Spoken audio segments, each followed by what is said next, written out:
Palabra preciosa que hemos leído, Señor, para la gloria de tu nombre. Yo te pido, Señor, que tu palabra gloriosa pueda hallar cabida en el corazón, en la mente de cada una de las personas que están aquí, Señor, en las mentes y en los corazones de los vecinos que también están escuchando tu palabra ahí en sus hogares. Padre Celestial, yo te ruego que pongas palabra en mi boca, que no sea mi palabra, sino la tuya, Señor, la que resuene, la que llegue, Señor, a la vida en esta preciosa noche. Gracias, Señor, te lo pedimos todo en el maravilloso nombre de Jesús de Nazaret. Amén y amén. Pueden tomar sus lugares, estimados y estimadas. Bendito sea el Señor. Yo creo de que el mejor o el más claro concepto del significado de la palabra evangelio la encontramos precisamente en este versículo que hemos leído. Si nosotros preguntáramos por ahí, por las calles, por los lugares públicos, ¿qué significa para usted el evangelio? Algunas personas van a decir: para mí el evangelio es una religión. Incluso posiblemente hermanos de nuestra congregación pudieran estar pensando de que evangelio es una religión más de tantas religiones que existen en el mundo. Algunos hermanos dicen: yo pertenezco a la religión evangélica. Pero quiero decirles en esta noche, hermanos, de que el evangelio no es ninguna religión. Oiga bien, no es ninguna religión. Les decía, ¿verdad? El concepto más claro es Romanos 1:16, y podríamos decir en pocas palabras que el evangelio es sencillamente poder de Dios. Oiga bien, el evangelio es poder de Dios. Pero ¿de dónde nosotros deducimos de que el evangelio es poder de Dios?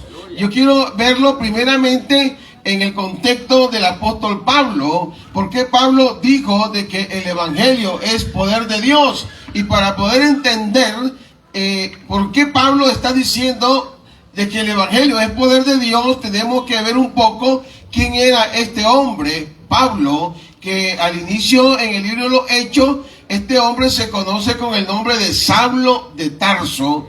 Oiga bien, Saulo de Tarso, que equivale también a Pablo. Este hombre, Pablo, cuando él escribe a los romanos y le dice que el evangelio es poder de Dios, él no lo está diciendo porque alguien se lo contó. Él no lo está diciendo porque en una escuela o lo aprendió de algún maestro de aquel. Oiga bien, Pablo, para poder decir de que el evangelio es poder de Dios, tuvo que haberlo experimentado en su propia vida. Amén. Tuvo que haberlo vivido en carne propia, a como decimos, y sí, verdaderamente Pablo lo experimentó. Amén. Dice el texto bíblico o la historia bíblica, específicamente en el libro de Hechos de los Apóstoles, de que Saulo de Tarso era un hombre muy celoso de la religión judaica, y que por ser tan celoso, él estaba en contra de la predicación del evangelio. Él estaba en contra de hombres y mujeres que predicaban este evangelio, y siempre iba tras de ellos para apresarlo, para torturarlo, para impedirle de que dejaran o que predicaran este evangelio. Y en una ocasión dice el libro de los Hechos de que Saulo había pedido carta. O sea, estaba él autorizado por parte de las autoridades judías para ir hacia Damasco y perseguir a todos aquellos que estaban predicando el evangelio. ¡Qué bueno! Y saben, hermano, que Saulo de Tarso, cuando él iba camino hacia Damasco, dice que ahí en el camino él no logró llegar a como lo había previsto a ese pueblo de Damasco, sino que cuando él iba tras aquellos hermanos que quizás él consideraba que eran un montón de hombres y mujeres quizás ignorantes, hombres y mujeres quizás, hermano, que no tenían, como decimos nosotros, nada que hacer. Entonces él pensaba que esta gente debería desaparecer, y él iba camino a Damasco, y ahí en el camino se encontró con el dueño del evangelio, se encontró con Jesús de Nazaret, y pudo Pablo experimentar en su propia vida el poder de este evangelio. Bendito sea el Señor. Hermano, el relato bíblico dice de que Saulo de Tarso, él iba quizás, yo me imagino, hermano, a Pablo, un hombre muy imponente, quizás con el pecho erguido, quizás lleno de tanto orgullo por la posición que él ocupaba. Él iba ahí camino hacia Damasco, pero saben que un simple rayo lo botó. Bendito sea el Señor. Gloria al Señor. Bueno, algunos dicen que se cayó del caballo, pero la Biblia no dice, era que se iba a caballo o iba a pie, bueno, no sé. Pero lo que sí sé, hermano, es de que ese rayo, hermano, que vino sobre Saulo, lo botó al suelo. Él cayó. Él no supo de dónde le vino aquella gran descarga, aquella potencia, aquel poder que lo botó. Y él solamente escuchaba una voz que le decía: Saulo, Saulo, Saulo, ¿por qué me persigue? Hermano, Saulo pensaba de que él estaba persiguiendo a unos cuantos hombres y mujeres que andaban predicando esta nueva religión según él. Pero no, hermano, él escuchaba una voz potente que le decía: ¿por qué me persigue, Saulo? Y sabe, hermano, cuando Saulo se levantó, se dio cuenta de que estaba ciego. Bendito sea el Señor. Él no miraba, solamente escuchaba esa voz potente: Saulo. Y él no sabía de dónde venía aquella voz. Él miraba hacia arriba o quería ver hacia arriba, y para ver de dónde venía la voz miraba hacia un lado, hacia atrás, hacia adelante, hermano, pero la voz venía de arriba. ¿Cuántos pueden alabar al Señor, hermano? Esa voz venía de arriba. ¿Quién eres? ¿Quién eres? ¿O quién es el que me la voz? Le dice: yo soy Jesús, yo soy Jesús a quien tú persigues. Dura cosa te debe dar, cose contra el aguijón. Bendito sea el Señor. Pablo creía que iba tras unos cuantos hombres y mujeres, pero Pablo no se daba cuenta que estaba persiguiendo a Jesús. ¡Aleluya! El que se opone al avance de la iglesia se opone a Jesús. Amén, hermano. Amén. Amén, hermano. Y oponerse a Jesús es como pararse al frente de una locomotora que va en marcha. Alaban al Señor, hermano. Amén. Eso es lo que la voz le está diciendo a Saulo: dura cosa te debe dar cosas contra el aguijón. En otras palabras, Jesús le está diciendo a Saulo: tú mismo te estás haciendo daño, Saulo. Porque el que se opone al avance de la iglesia, el que se opone al avance de esta predicación, de este evangelio, se está haciendo daño a sí mismo. Imagínense usted, hermano, la gente del campo que trabaja con esos bueyes, ellos ponen un aguijón en la punta de una vara, y eso lo usan para sujetar, oye bien, sujetar a los bueyes. Ellos, bueno, con ese aguijón le dan al buey, y cuando el Señor le dice: dura cosa te debe dar cosas contra el aguijón, Saulo, eso equivale como que alguien agarre un aguijón, hermano, y comience a darse solo. Se necesita estar como fuera de sí, como para agarrar un aguijón y darse a sí mismo, hermano. Entonces, cuando alguien se opone al avance del evangelio, se está haciendo daño.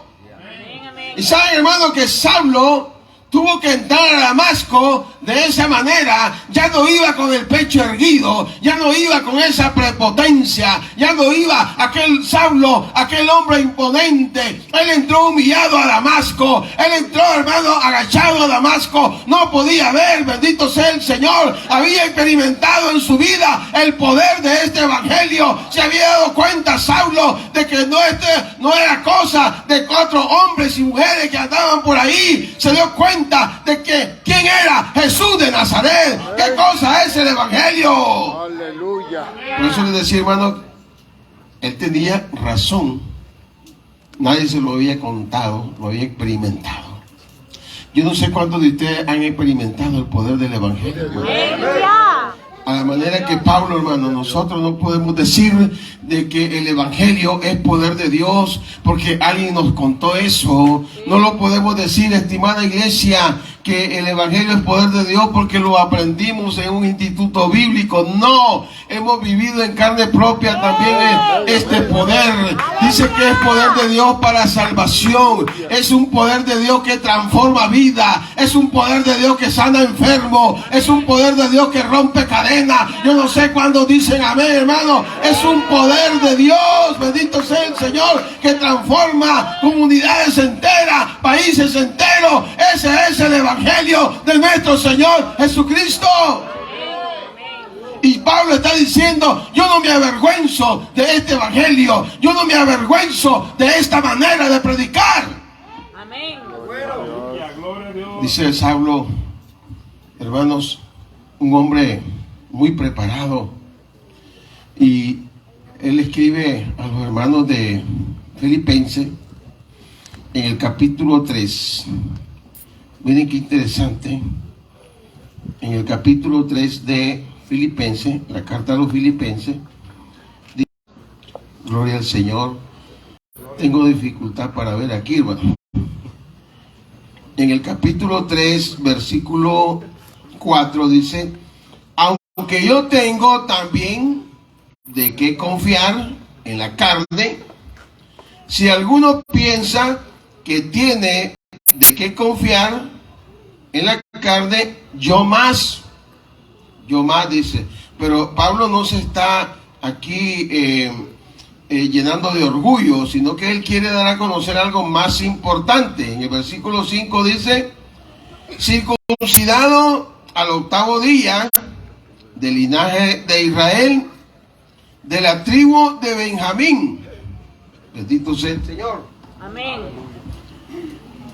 Hebreo de hebreo, en cuanto a la ley, fariseo. Y dice en el versículo 6, en cuanto a celo, perseguidor de la iglesia, en cuanto a la justicia, que es la ley, irreprensible. Hermano, este hombre tenía un vasto conocimiento de la ley. Como abogado en su época, él no había caso que él no ganara. Paz de Cristo, hermano. Amén. Dice irreprensible. Como decimos nosotros, nadie le metía la mano en cuanto a la ley. Nosotros alaban al Señor, hermano. Amén. Pero cuántas cosas eran, pues, dice ahí, pero cuántas cosas eran para mí ganancia, las he estimado como pérdida o perdida por amor a Cristo. En otra palabra, Saulo o Pablo dice, estas cosas a mí no me interesan. Estas cosas, todas estas cosas que yo era instruido a los pies del gran maestro Gamaliel. Hermano, ser instruido a los pies del gran maestro Gamaliel en ese contexto era como que alguien diga, yo fui a estudiar a una de las mejores universidades de Europa o de Estados Unidos. Y dice Pablo, todas estas cosas hoy yo las tengo por basura por ganar a Cristo Jesús. ¿Cuánto alaban al Señor? Por eso yo no me avergüenzo de esta manera de predicar, porque esta manera de predicar es poder de Dios. Este evangelio no se limita solamente a decir que es una religión. Este evangelio es poder de Dios. Aleluya. Y en esta noche queremos decirle a los amigos Gloria a Dios. que usted puede experimentar también este poder. Sí, amén. Aleluya, santo. Yo les aseguro que cualquiera de los que estamos aquí podemos decir como Pablo, es poder de Dios. Amén. Muchos de los que están aquí han sido sanados quizás de enfermedades terminales. Muchos de los que están aquí, sus vidas, o todo, ¿verdad? Nuestras vidas han sido transformadas por este poder, por este evangelio. Aleluya. Hay mucha gente que está siendo esclava ahora de los vicios, Sí, amén. esclava de la droga, y que es muy difícil soltarse de esta esclavitud. Tantas cosas que los hombres y mujeres hacen porque quizá ya no quieren vivir esa vida y humanamente no han podido hacerlo. Es como una dinamita cuando alaban al Señor. Es una dinamita que rompe cualquier atadura, cualquier cadena de vicio, cualquier cadena de drogadicción. El evangelio tiene poder para romper esa cadena. Yo no sé cuándo dicen amén. El evangelio tiene poder para sanar cualquier tipo de enfermedad, ¿no? No importa que el médico te haya dicho de que no hay nada que hacer o que ya no tienes cura. Quiero decirte que el evangelio tiene poder para sanar cualquier enfermedad, y lo que estamos aquí hemos experimentado ese poder. Lo que estamos aquí podemos decir: el evangelio es poder de Dios. Yo no sé cuántos lo pueden decir, hermano. El evangelio es poder de Dios para salvación. Queremos invitar a los amigos a que también experimenten este poder. Aleluya. Dios les bendiga, hermano, en esta noche. Amén, hermano. Gloria a Dios. Aleluya. Gloria al Señor, hermanos. El evangelio no es una religión. El evangelio es poder.